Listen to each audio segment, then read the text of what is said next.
So, Mark, did you see that the Excel World Championships happened in Las Vegas this past weekend? Nerds came to town, I guess. I don't know, some finance masters. They did these different scenarios where they solve it and do something with Excel and formulas, and the winner got $5,000. I don't know what this is. This is so bizarre. Is this where like the spelling bee people on ESPN end up when they're adults? They go to the Excel spreadsheets competition? I don't know, but This sounds like one of those fake events that they used to have on the show Las Vegas back in the early 2000s yeah. to kind of do crazy stuff. But it happened. There are world championships for Excel. Who knew? It just goes to show you, if you're really good at something, there will be a way to make money from it, no matter what it is. Yeah.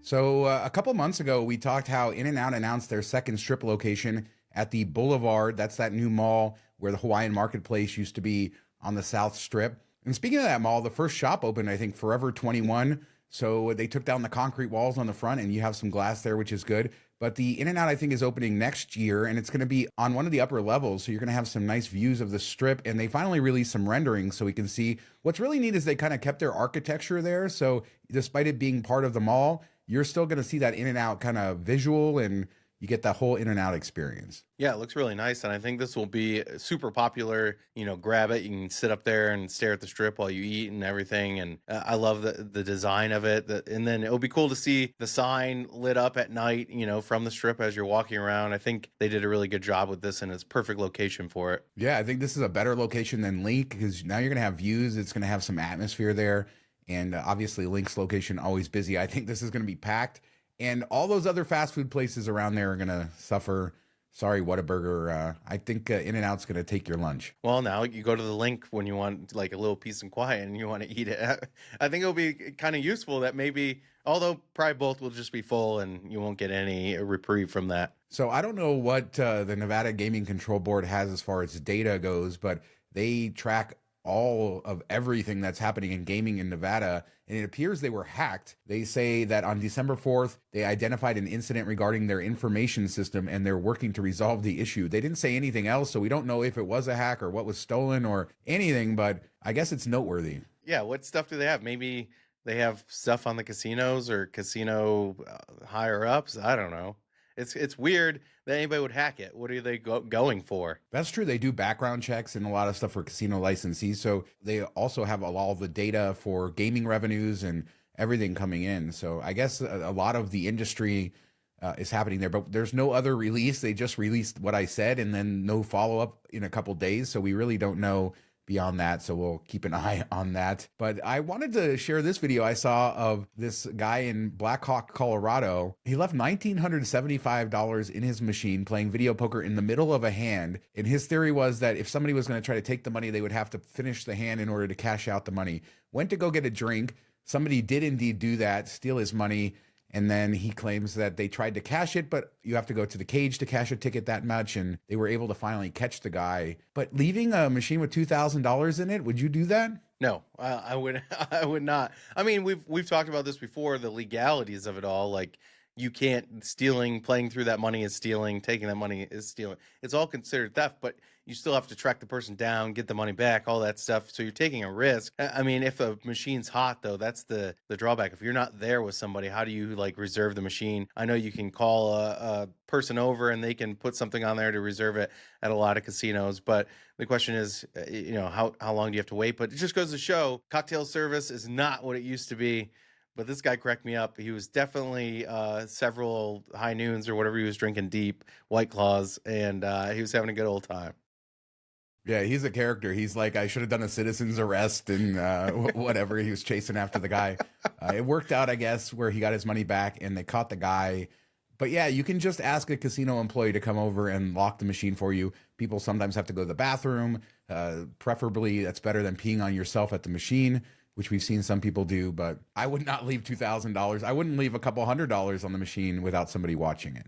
Yeah, I definitely don't want to go. I mean, even if you like hop, I've seen people like hop from a winning machine where they're waiting for a hand pay and then they move to another machine and they get the hand pay, but they forget there's still some money left in the original machine. And somebody comes to sit down. They're like, what's going on here? But I definitely wouldn't completely walk away. That's kind of crazy. What's also crazy is this next lawsuit. I don't understand this, but IGT is getting sued for Wheel of Fortune, and the lawsuit is saying that they have a wheel on there that has equal spaces on it, but the odds of getting each sliver are not equal. We all know that, right? You have the big jackpot on there, but you almost never get that, but you'll get 40 coins or whatever almost every time. And there's digital versions of these wheels on almost every slot machine. There's physical versions of the wheels that have been in casinos for decades and decades and decades, but they're suing this group of people, trying to get a class action saying this isn't fair. It is a slot machine after all. Come on. Yeah, but I think it is a little bit deceptive when you think about it, and compared to like if you're thinking it in terms of the regular game where you spin the wheel and everything is equal, this kind of gives that same feeling. Like it's still chance, but I have as equal of a chance going around as everything else. But could you imagine if they had to fit jackpot into the actual percentage? Could you even see it? No, I don't think so. That would be hilarious, though, if that is the result of this, is that the wheels actually have to show you what the odds are of you getting something. And yeah, I mean, and there's so many machines. Like if this were to actually go through, I don't think it will. I mean, Wheel of Fortune machines have been in casinos for 40 years. I don't know, a long time. Far back as I can remember, they had the old ones. You know, this could be a huge result. There are so many machines. It's not just Wheel of Fortune that have these types of spinning wheels. And, you know, as Vegas Matt always says, suspect physics. Yeah, I think it'll just end up coming of it is they'll have like a warning or something pop up before you do the spin of not all are equal type of thing. I think that's all that will come of this. As a reminder, we have our Patreon. $5 a month gets you access to our weekly after show. Lots of fun behind the channel. Patreon.com/MTM Vegas for all the information. And thanks to everybody who supports us on Patreon. We really appreciate it. So there were 3 big grand openings this week in Las Vegas. One starting with China Mama at Palace Station. That's that local place from Chinatown. Really great dumplings, very good food. They had a fire a couple years ago. Anyway, they opened this new location in Palace Station. Very good food just off the strip, and it looks great. Yeah, it looks really good. The video that they showed of the food looks tasty. It looks very modern, clean, bright, all the things you want to see nowadays. So I would definitely check it out. And then the second big opening was Jason Aldean's bar over there on Harmon and Las Vegas Boulevard. Some people were saying it's better than Old Red. I was seeing some opinions on there. It looks very nice in there. I don't think the architecture outside obviously matches Old Red. I really like Old Red as a building and sort of the vibe that it brings, but the inside of this place looks really nice. And now we have these competing mega country bars. Did they have the actual red carpet out there like they did in the drawing? Were people waiting on it? That was the big question.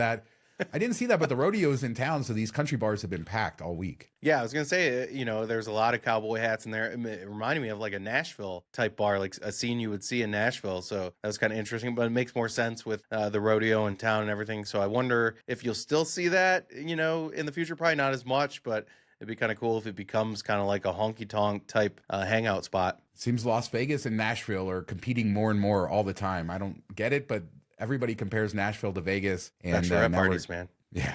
Come to Vegas for your bachelorette parties. Why are you going to Nashville? And the final opening, I know that you are so excited about, Pinkies by Vanderpump at Flamingo. It seems like they announced this thing forever ago and it took a long time to build, but it is now open. And Lisa Vanderpump with another Caesars property. We talk about their cut and paste, but I think this is a cut and paste that you're excited about. I am too. I really love the venues and the design aesthetic that they bring. Yeah, I had totally forgotten about this. It's been so long, but I will say hers is a bit different. It's totally unique. Each property, the design is unique. The menu's different. We had talked about how I didn't like Paris as much as I like Caesars. The menu was a bit confusing. It just wasn't the same feel of the space or anything like that. So I'm excited to check this out and see where it ranks among all 3 of them. But I think that's what's unique, where, you know, we talked about Guy Fieri's chicken, and it's going to be just copy, paste, cut and paste, same thing here as it is over there. And Gordon Ramsay, at least he does a little bit different between his stuff, but there's some overlap there too.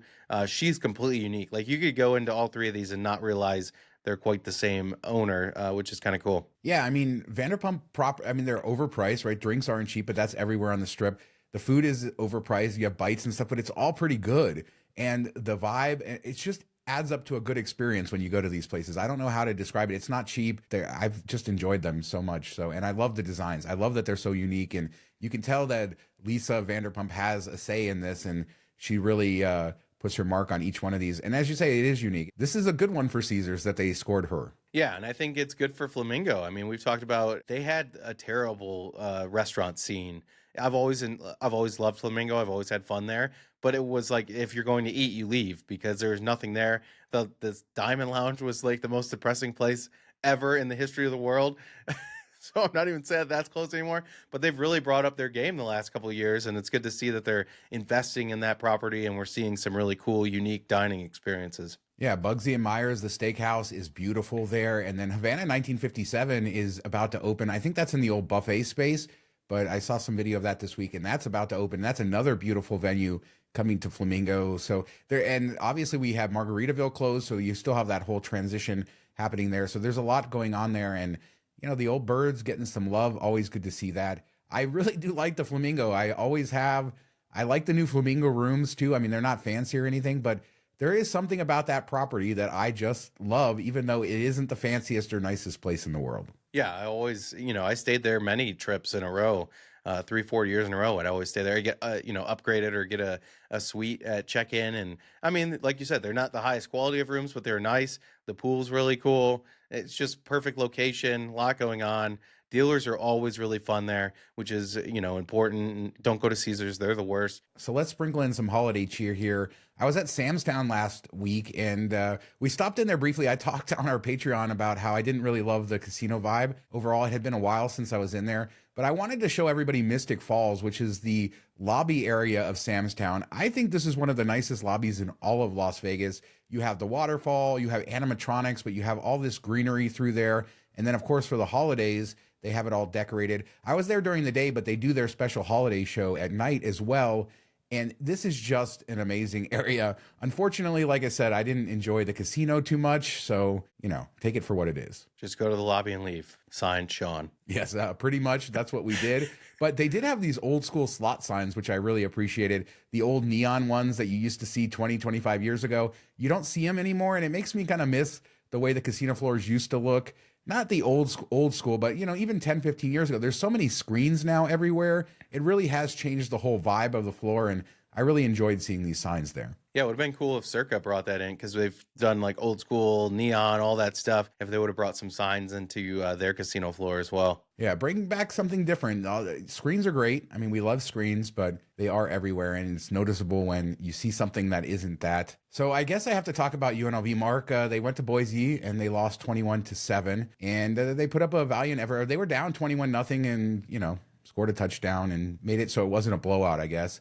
But they're going to go to a good bowl game. But the bad news is what we expected to happen. Barry Odom checked out. He left. He said, peace out for a big payday over at Purdue. Purdue, really? I mean, Purdue's where coaches go to die, basically.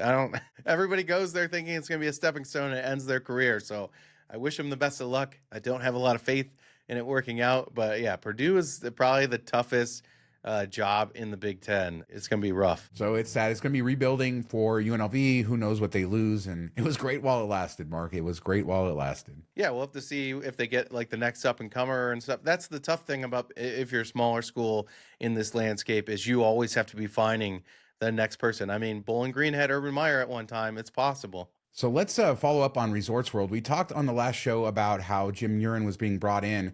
At that point, it was a rumor and that he was going to be CEO, but that didn't actually happen. He's leading up a 4-person panel that's going to come in and try to resurrect this property. I think this is the first time that Resorts World has ever really publicly acknowledged now that they are in trouble, that things are not going the way that they want, that the parent company is not happy with the way it's been run.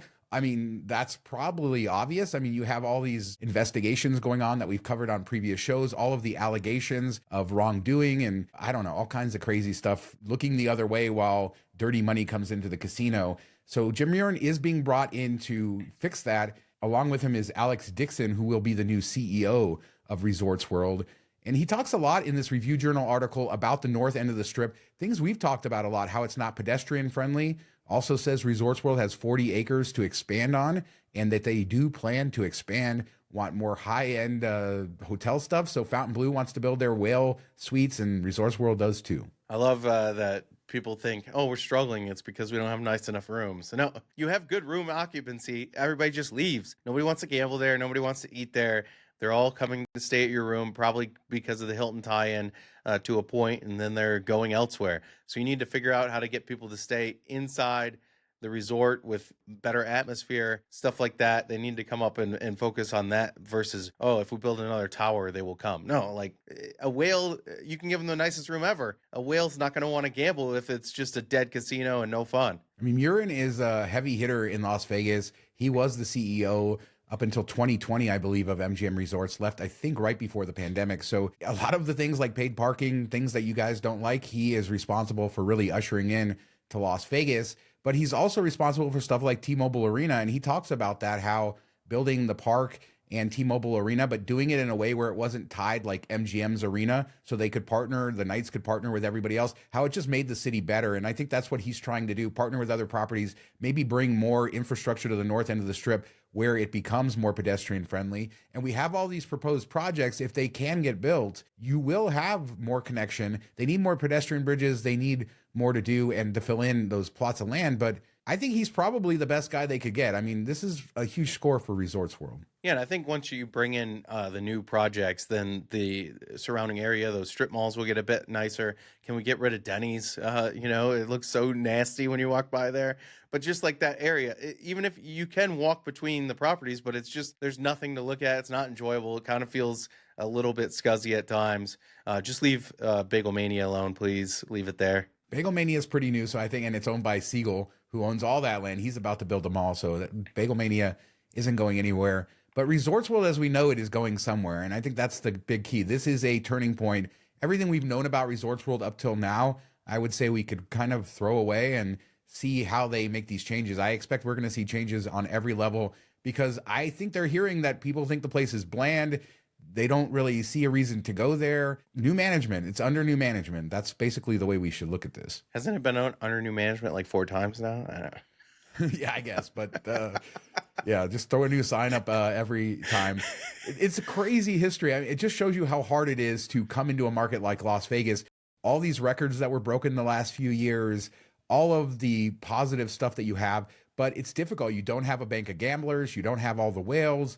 You don't have, the goodwill of people. A location can be challenged. And, Cosmo struggled mightily for a long time, and it is in a much better location, and it is a property that is almost universally loved. So this isn't a surprise. Fontainebleau is struggling. You need these big minds to come in and figure out if that area of the Strip can be successful. It does have Wynn. It does have Venetian kind of up there. They have some stuff working for them. The pedestrian experience is key, and people will not walk between these properties because it sucks, because you're walking through skinny sidewalks, dirty strip malls. It's not good. Yeah, and I think the vibe is the key. I mean, Fontainebleau, we've said, just feels dead. It feels like it has no soul. It's too bright. Same thing with Resorts World. It's less bright. I think the lighting is a little bit better, but for whatever reason, you can't see far through it, and you don't get that excitement that you get at some other properties. It just, the both of them missed a bit on that, and I think that's what Cosmo had a problem with early on. So I would even go back and look at who kind of reconfigured that setup, or who figured out a way to bring the vibe in there and focus on those things. And now we have to close with some very sad video to show everybody. First, I don't understand what the heck Hard Rock is doing. I didn't put this in here. Did you see John Mahaffey was walking the Strip right in front of Hard Rock or the old Mirage, and there was trash everywhere? It was just thrown everywhere.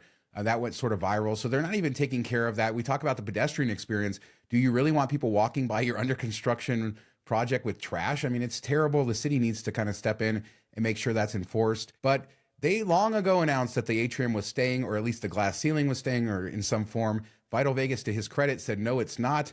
And here we go. The glass is going away. We see it.